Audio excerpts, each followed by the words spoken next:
सीधे आपको लिए चलते हैं इस वक्त विधानसभा, जहां मानसून सत्र की कार्यवाही चल रही है। और इधर जो खबरें आई हैं अखबारों की, मैं जिक्र नहीं करना चाहता हूं, लेकिन फिर भी जो जानकारियां मिली हैं, हमारे लोग मौके पर पहुंचे हैं। अगर परिवार का सदस्य को इलाज नहीं मिल पाया, मृत्यु हो गई, तो कई ऐसी सूचनाएं हैं जहां पर मोटरसाइकिल पर, अपने कंधों पर अपने परिवार के सदस्य को गांव तक लेकर के गए हैं।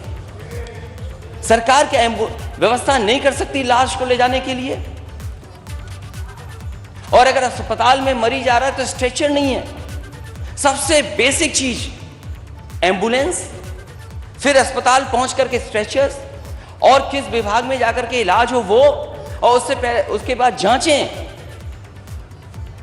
इस सरकार ने, जो अपने आप को दावा करती कि डबल इंजन की सरकार है, और पता नहीं कहां से सीख करके आए कि विश्व में सबसे अच्छी योजना यही चलाते हैं।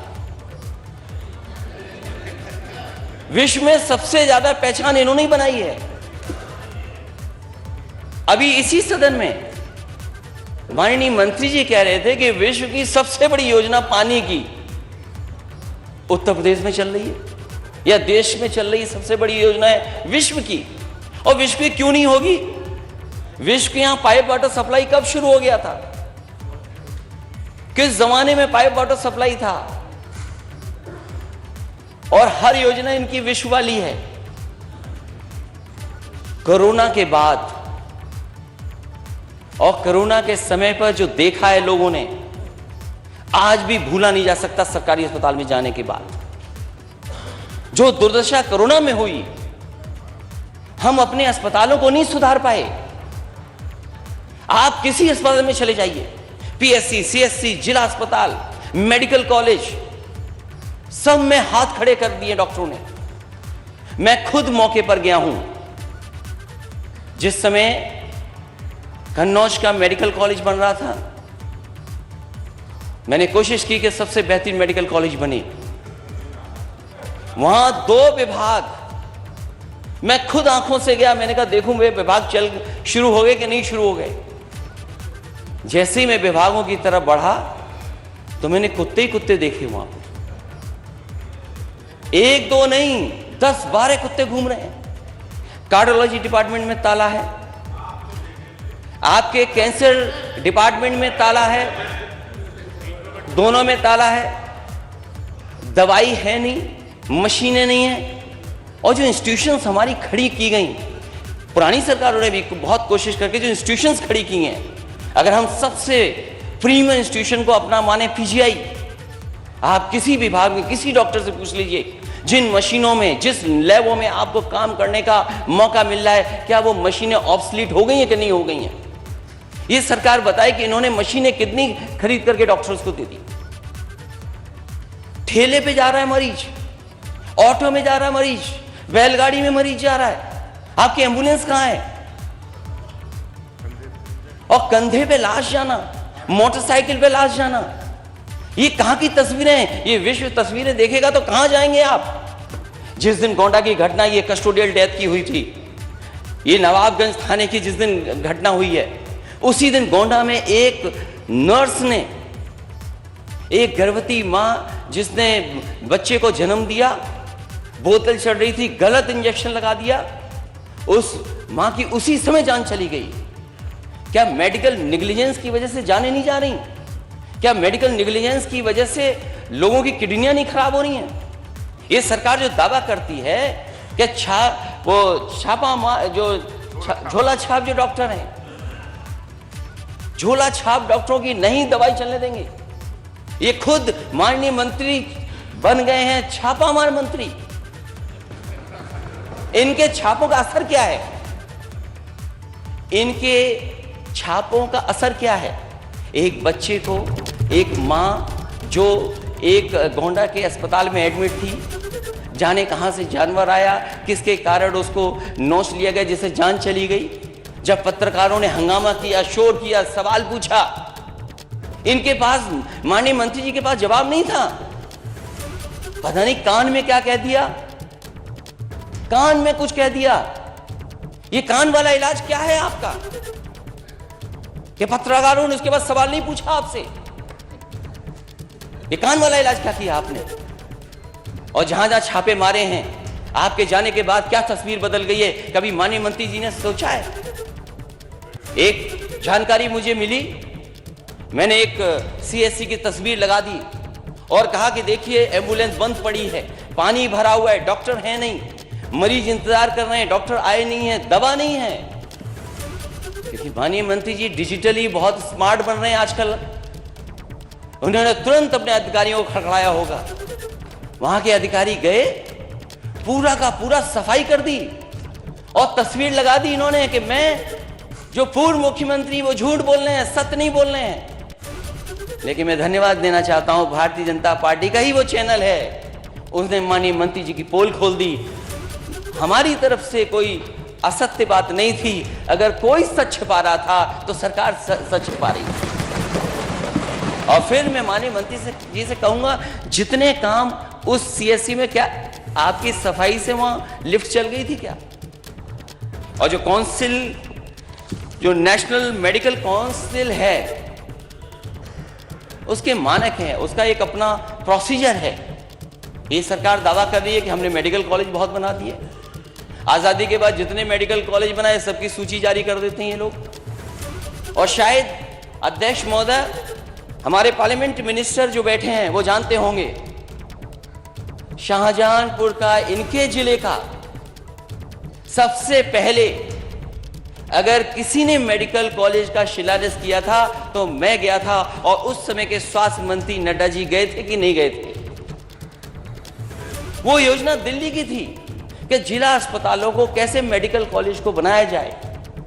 मैंने पिछली बार भी सुझाव दिया था और फिर देता हूं मैं सुझाव। अगर आप पे बजट की कमी है तो आप स्वीकार क्यों नहीं कर रहे हैं नेता सदन?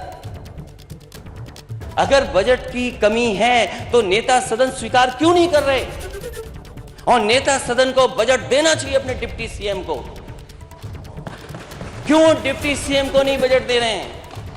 और हो सकता है डिप्टी सीएम को बजट इसलिए नहीं दे रहे हो अध्यक्ष महोदय, क्योंकि उन्होंने 2 मंत्रियों को बेरोजगार कर दिया। ये विभाग 2 लोगों के पास था, क्योंकि वो डिप्टी सीएम बन गए। 2 मंत्रियों को बेरोजगार कर दिया। एक तो है ना, 3, 2 बेरोजगार हो गए ना। जो नहीं समझ पा रहा है, वो जिसके दिल पे कुछ गुजर रहा होगा वही जान रहा होगा कि 2 चले गए।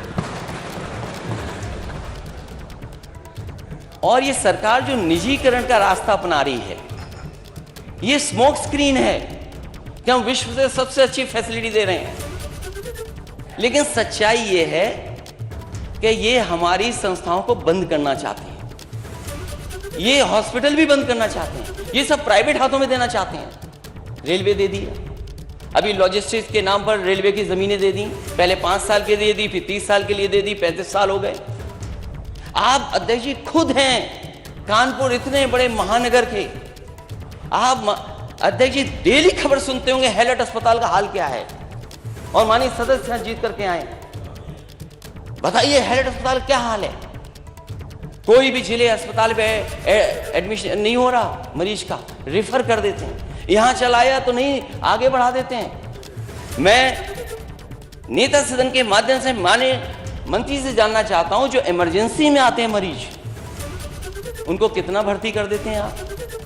कितनों को इलाज मिल जाता है? आप कह रहे हैं नौकरी मिल जाएगी, स्टाफ की कमी है, आप भर्ती क्यों नहीं कर पा रहे हैं? कितनों को भर्ती दे दिया। और इनका सीधा सीधा है, जो बाबा साहब भीमराव अम्बेडकर जी ने दिया हमें संविधान में, हमें हक और सम्मान दिया, उसको छीनने की तैयारी। आउटसोर्स, ये नया नौकरी देने का तरीका है आउटसोर्स। ये आउटसोर्स पे रख रहे हैं। और आउटसोर्स पे कितना रख रहे हैं? सरकारी अस्पताल बंद हो जाएं, प्राइवेट फूल जाएं, बड़े हो जाएं। वो तो हमें खुशी इस बात की कि समाजवादियों ने मेदांता अस्पताल बना दिया। अस्पताल में जाते हैं तो लगता है कि अस्पताल है कुछ। और अध्यक्ष महोदय, जिस समय वो शिलान्यास हो रहा था, उस समय उसी अस्पताल के सबसे बड़े मालिक से मैंने कहा कि हम समाजवादी लोग कम से कम ऐसे अस्पताल बनाएंगे जो आपके मेदांता के बराबर लगें। वो इंफ्रास्ट्रक्चर बनना चाहिए। अगर आप विश्व में कंपटीशन दिखाना चाहते हो तो आखिरकार वो इंफ्रास्ट्रक्चर क्यों नहीं बना पा रहे हो आप? हमें कोई शिकायत नहीं है कि आप सम्मान के लिए प्रतिमा लगा दें, माने काशीराज वो कल्याण सिंह जी की आपने लगाई, हमें कोई शिकायत नहीं उस पर। लेकिन हम ये चाहते हैं कि कैंसर इंस्टीट्यूट के लिए आप पर्याप्त धन बजट देंगे कि नहीं देंगे, हमें कोई शिकायत नहीं है। 5 साल आपने इंतजार कराया और इंतजार कराएंगे आप। जो इस प्रदेश के सबसे बड़े नेता, उनके नाम पर यूनिवर्सिटी बननी थी। प्रधानमंत्री जी ने लोक भवन के सामने उद्घाटन किया, शिलान्यास किया उसका, 5 साल समय निकाल दिया और नया सत्र शुरू हो गया, दोबारा मौका जनता ने दे दिया, अभी तक यूनिवर्सिटी नहीं बनी। और गोरखपुर में नेता सदन मेडिकल कॉलेज में 500 बेड का सुपर स्पेशलिटी बच्चों का अस्पताल समाजवादियों ने बनाया था कि नहीं बनाया था? 200 बेड का जैपनीज इंसेफेलाइटिस के लिए बनाया था कि नहीं बनाया था? नेता सदन, आप जानते होंगे, आपके लोग एम्स रोक रहे थे, वो राजनीति आप जाने, लेकिन बताइए नेता सदन एम्स के लिए जमीन समाजवादी सरकार में दी गई थी कि नहीं दी गई थी? कोई अपना प्राइवेट संस्थान बना है, हमें कोई शिकायत नहीं है, लेकिन आप सरकारी संस्थाओं को खत्म कर दे रहे हैं। यहां पर लाखों लोग आ रहे हैं, लखनऊ में लाखों लाख जो इलाज कराने के लिए आते होंगे। जिन जिन मेडिकल कॉलेजों में मैं गया हूं, जो समाजवादी सरकार में बन रहे थे, उससे 1 इंच आगे नहीं बढ़ा पाए। मैं नेता से कहना चाहता हूं कि जब ऑक्सीजन का प्लांट आपको देखना था तो आप सफाई की तैयारी करके गए थे, अगर थोड़ा दाएं बाएं भी देख लेते। इस देश की वन ऑफ द बेस्ट जो कंस्ट्रक्शन कंपनी है, उससे बनाने के लिए मेडिकल कॉलेज दिया था, एक सुपर स्पेशलिटी बन रहा था। हमसे नाराजगी हो सकती है क्योंकि हम सत्ता में आपके भागीदारी हो सकते हैं, लेकिन आसपास के गांव के लोगों की क्या नाराजगी है आपसे? मध्य प्रदेश के लोगों की क्या नाराजगी है? और आसपास के लोग जो इलाज कराने आते हैं उनसे क्या नाराजगी है आपकी? जितना बना था उतना ही का बना, आगे नहीं बन पाया। और केवल एक मेडिकल कॉलेज नहीं, आजमगढ़ मेडिकल कॉलेज, जौनपुर का मैंने बता ही दिया, हमारे अध्यक्ष जी हैं, उनका मेडिकल कॉलेज। क्या काउंसिल जो मानक है उसके तहत मेडिकल कॉलेज चल रहे हैं? क्या आप पे परिवार डॉक्टर हैं? जब आपके इंस्पेक्शन के लिए लोग आते हैं तो आप नेता सदन जानते होंगे, अधिकारी लोग मिलकर के इस अस्पताल के यहां पर, इस अस्पताल के यहां पर ऐसी मान्यता ले रहे हैं। आप कैसे डॉक्टर तैयार कर रहे हैं? आप भविष्य क्या होगा डॉक्टरों का? इसलिए जो पीएससी, सीएससी, जिला अस्पताल, मेडिकल कॉलेज, इनमें आप पर्याप्त डॉक्टर्स को उपलब्ध कराएंगे कि नहीं कराएंगे? और जो सुविधा मिलनी चाहिए गरीब मरीज को, वो सुविधाएं आप दिला पाओगे कि नहीं दिला पाओगे? 1 रुपए का पर्चा 10 रुपए का कर दिया आपने। जांचों में भी पैसा लगेगा। आप एमआरआई, सीटी स्कैन और जितनी भी जांचें हैं सब प्राइवेट हाथों में देते जा रहे हो, तो गरीब क्या कराएगा? कहां से जांच कराएगा? और जो मशीनें ऑब्सोलीट हो गई उनको कब ठीक करोगे?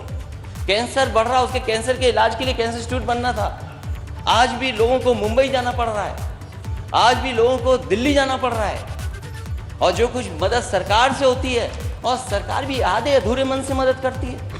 ये माननीय सदस्य बैठे हैं, ये पत्र लिखते हैं, कोई अपने इलाज के लिए नहीं पत्र लिखते हैं, जो गरीब जनता आती है उनके लिए पत्र लिखते हैं।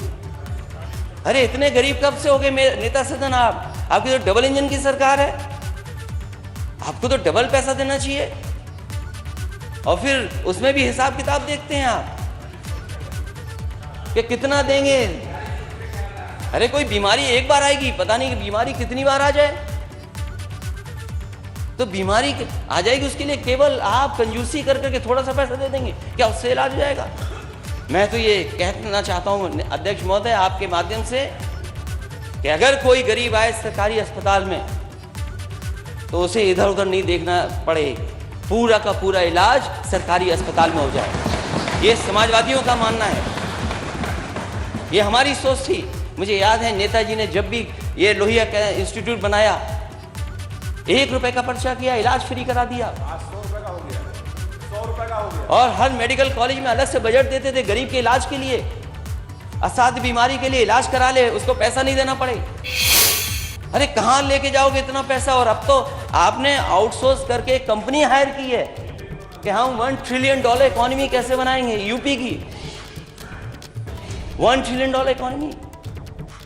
आपको लगता है दिल्ली वाले मदद नहीं कर रहे जितनी मदद करनी चाहिए आपको। अरे दिल्ली की सरकार यूपी से बनती है। आप बताइए दिल्ली वालों को और पैसा लाइए। आप अपना घोषणा पत्र दोबारा पलट के नहीं देखते क्या?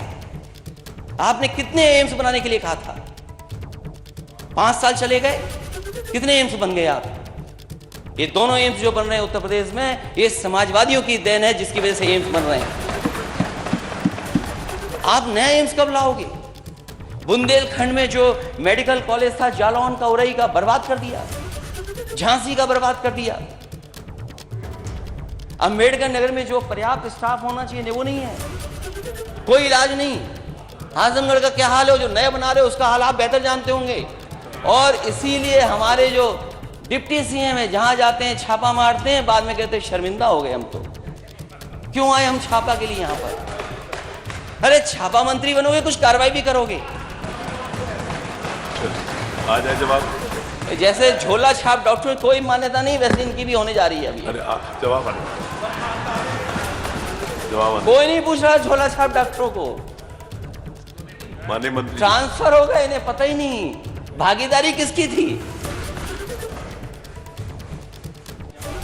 इसलिए जो घटनाएं हैं वो मैं जानता हूं।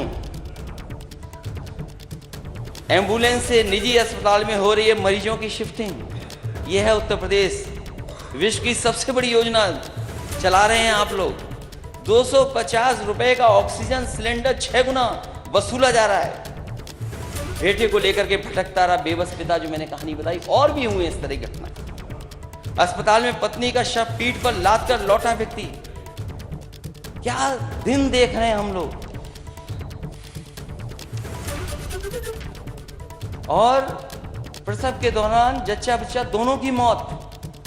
क्या दवा दे रहे हैं, क्या इलाज कर रहे हैं? क्या हमारी नर्सेज जो हैं वो ट्रेंड हैं? क्या हमारा जो पैरामेडिकल स्टाफ है वो वेल ट्रेंड है? क्या हम उसके लिए विशेष ट्रेनिंग योजना चला रहे हैं? साइबर क्राइम के लिए बता रहे थे अभी पार्लियामेंट्री मिनिस्टर चले गए कहीं, कि जैसे हम SLR चलाना सिखाते हैं वैसे हम साइबर क्राइम में सिखा रहे हैं। आप SLR बोला था, असला बोला था। चलो मुझे सुनने में गलती होगी, हेडफोन नहीं लगाया था मैंने। मतलब साइबर क्राइम और असले में फर्क ही नहीं जानते हमारे लोग। रास्ते में एम्बुलेंस खराब, तड़प गए, उसी में जान चली गई। एम्बुलेंस के इंतजार में जान चली गई। ये आ गया विषय, आ गया। अध्यक्ष महोदय, मैं चाहता हूं कि सरकार कम से कम इस विभाग को तो बेहतर करे।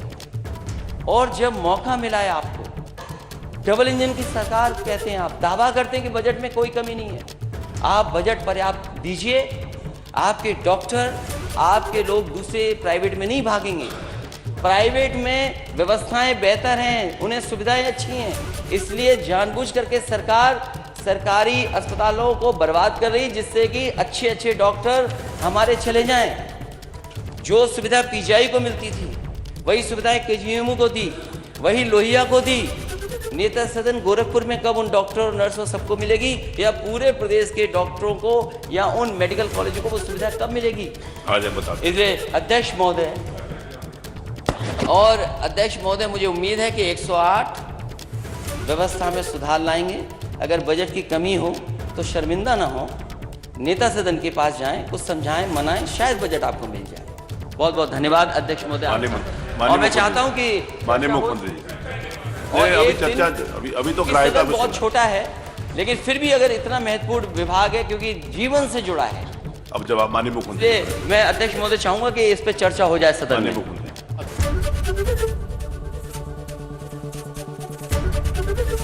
ABP गंगा, खबर आपकी, जुबान आपकी।